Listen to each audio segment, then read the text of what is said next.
Nitakuwa nikiwazungumzia kuhusu degedege la homa ambalo ni la kawaida sana kwa watoto.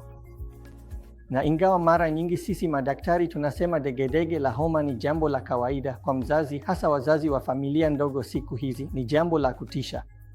Inaweza kuwa ni kugeuza macho juu tu, kukakamaa kwa misuli au kutetemeka mara kwa mara. Au tuseme mtoto wako ana dalili hizi bila matatizo mengine yoyote, bila kuchelewa kwa ukuaji. Hakuna haja ya kuwa na wasiwasi, usipanic. Mweke mtoto kwenye chumba chenye hewa ya kutosha. Na kisha kama mtoto amevaa nguo zinazombana, mvue na uangalie. Baada ya dakika chache hali itakuwa sawa. Hakuna haja ya dawa nyingine yoyote.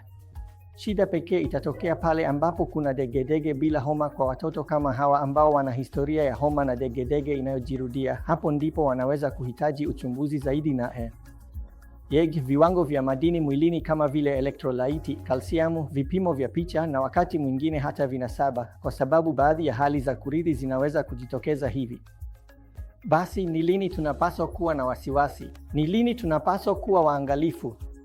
Kama mtoto wako anapata degedege upande mmoja wa mwili mara kwa mara akiwa na homa upande huo huo, halafu ana udhaifu wa mikono, udhaifu wa miguu na baadaye hali yake ya fahamu inabadilika kwa muda mrefu, hapo unapaswa kuwa na wasiwasi. Kwa hiyo unapaswa kukumbuka hili kila mara mtoto wako anapopata homa na degedege. Kwa kawaida hakuna dawa zinazohitajika. Hakuna dawa za muda mrefu zinazopendekezwa. Tunatoa kidonge cha clobazam wakati wa homa yenye degedege au kipindi ambacho mtoto wako anapata tukio lingine kama hilo.